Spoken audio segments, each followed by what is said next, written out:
talking food today and what goes into running one of India's largest food delivery platforms, Swiggy. I've used food delivery in multiple markets. I can safely say you will not get this level of service and delivery anywhere else practically.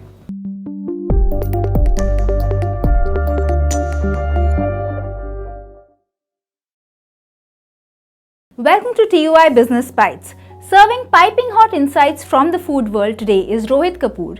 He's CEO of Food Marketplace at Swiggy. Welcome to the show, Rohit. Thank you for having me. So Rohit, tell us about the trends in food ordering, okay? And do people prefer home-style food over gourmet cooking? And do these trends vary between tier 2 cities and metros? Actually, the trends in food ordering are so many that it's very hard to say that there's one trend. Right. But the good news is that there is a consumer for all kinds of things. Right. There is home-style food, there is gourmet food, there is, it's quite interesting. I travel to smaller towns and I could never imagine till I gone there that somebody is actually looking for sushi. Yes, wow. लोग 6 बजे सुबह छोले भटूरे खाते हैं. Like, so I think one of the fascinating parts of the job for me is that you get to see so many trends in food. But let me summarize 2-3 for you. One is there is definitely more and more people adapting to just ordering in because of convenience, right? Second is I think there's broad segments emerging. कोई ऐसा नहीं है कि there's one trend only. Right. A lot of different trends. So there is there's a set of people like looking for healthy food. There's a set of people who look for saying, don't show me like 5,000 restaurants, show me the 50 best restaurants. Right. I just want to go there. There are a lot of people who are saying, okay, I will have one part of the meal at home which is cooked and get something from ordering in. Right. You know, roti घर पे बना ली Right. और सब्जी बाहर से मंगा ली, or the other way around. Right.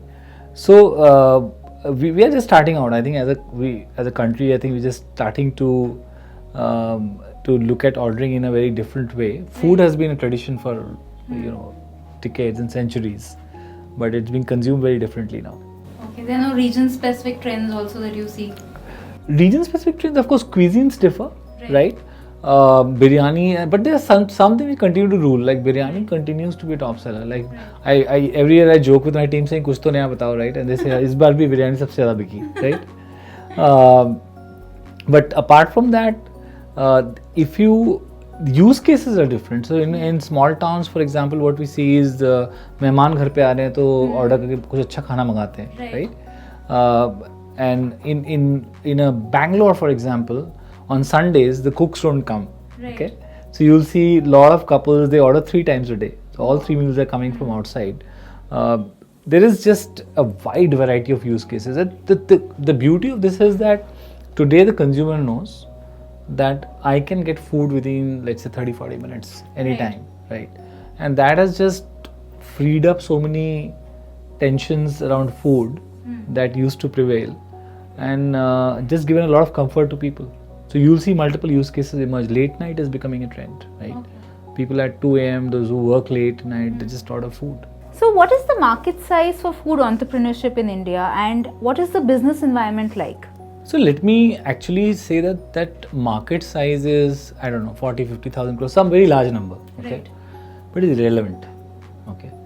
It is, I'll give you some, 2 or 3 data points. One, just the number of restaurants in one city or 2 cities in China is more than India, right? Today, if you look at online delivery itself, the leading player there does 9 times the total combined market here, or 8 times, something like that. Right. So the headroom, and I am a big believer that we are in the middle of at least a 1-2 decade bull run in terms of just where India is going to go, right? So all these numbers 10 years later will look incredibly small. What we do today. आज हमको लगता है market mature हो गया, ये हो गया, वो हो गया, ऐसा कुछ नहीं है, right? Long way to go. It's a long way to go. So if you're a food entrepreneur, I think the question about market size is quite irrelevant. Right. किसी भी शहर में कोई भी cuisine में कोई भी नया player enter कर सकता है. मेरा तो ये मानना है. Right. What is relevant is why should the consumer choose you? Right. आपके खाने में क्या मजा है ऐसा, right? How well you take care of customer ratings? Do you understand how to operate online or not? Right. If the answer to those things is yes, I don't think market size is something should be even a question on a new entrepreneur's mind. What are the lessons for startups in food business, and are there any mistakes that they should look to avoid? So, look, there are classical 4 or 5 things. First of all, be very clear on what are you going to do, right, and for whom. Right. So, for example, there are big resto bars which do fascinatingly well. There are small kitchens which do very well. But the golden rules remain the same, right? One is the consumer must love you. Everything starts from there, right? Whether it's the food, which is primary, 80% is always the food, right? But 20% if you're like opening a restaurant is also the ambience, or the service quality, what comes along with it, etc. You get famous for the food and people get comfortable with the experience and the vibe. Okay. In terms of ordering in, if you're just doing, let's say, cloud kitchen, right? Again, 3-4 things matter. One is your kitchen utilization must be very good. So you have to think about saying, how do I sweat my capex the most, right? And that is the number one thing in cloud kitchens. High throughput cloud kitchens always do well, right? Second is you must understand how does online ordering ecosystem work, and see them as a partner and friend. Like saying, अच्छा consumer को कैसे reach out करना है, ये discount कैसे लगाना है या नहीं लगाना है, right? Advertisement किस type का देना है. So it's a little bit of science which I think we help all the time, right? Players understand and do. Second is that, and third is be very passionate about your customer ratings. I think that's the flywheel you start creating. If your customers love you, they come and rate you well. Others take that as a validation. They order more. I think those are 3 or 4 very simple things that people can do. But ultimately, खाना अच्छा बनाना पड़ता है. How is the food delivery space in India vis-a-vis internationally, and is there something unique about India? I think as a consumer, I can tell you, I've used food delivery in multiple markets. I can safely say you will not get this level of service and delivery anywhere else practically, right? We are actually, for some good, and I think the consumer flywheel works. Our technology teams are very good. I think the kind of people we have in technology, product, those are not easily available resources in many markets. So good news is on the service front, you'll find that this is practically as good as gets in the world, and I can say that with a reasonable amount of certainty. Now, the good news is we can get 10x better from where we are. Right? Penetration can be much. Just not a penetration, even the experience and the use cases, right? Because while I look at a global stage, and sometimes in some categories you say, अच्छा बाहर किसी company को देख के सीखना है.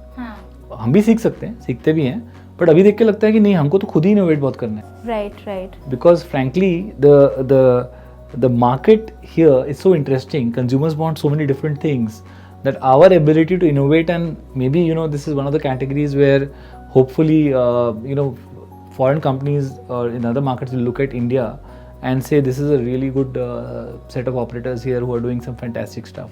I think we have a chance to do that. Okay. On a lighter note, Rohit, what is your personal food mantra? Personal food mantra, so I'm vegetarian, right? I grew up so I'm a unique combination. I'm from UP/Punjab. I grew up in Calcutta and I'm a vegetarian. Okay. I sometimes claim there's only one person like that who exists, right? But I love street food. Okay. I used to travel for street food. So going home in Calcutta, the puchka there, which I think is without doubt the best golgappa, as you call it, you get anywhere in India, right? So Calcutta, you just had a lot of street food. I traveled to Indore, I remember once, just to go to Sarafa Bazaar. So it's a fun story, right? I used to go to Bombay when in a job 10-12 years back, check into the 5-star hotel in Diamond Point and ask the driver, chapati le chalo. Right? Driver once asked me, sir, आपको लगता है रहने का पैसा मिलता है, खाने का पैसा नहीं मिलता है क्या? So I told him, no, it's not because of that. It's just the fact that I love, at chapati. So street food is a big calling for me. Apart from that, I think the other thing which I do as a working professional, I travel a lot, so there's always a risk of putting on weight. I eat everything in veg, but I control portion sizes massively. So that's the only thing which has worked for me. I've been on the road for 2 decades now, but I'm pretty controlled in terms of if I like something, I'll eat it, but I'll not like to sort of just have tons of it.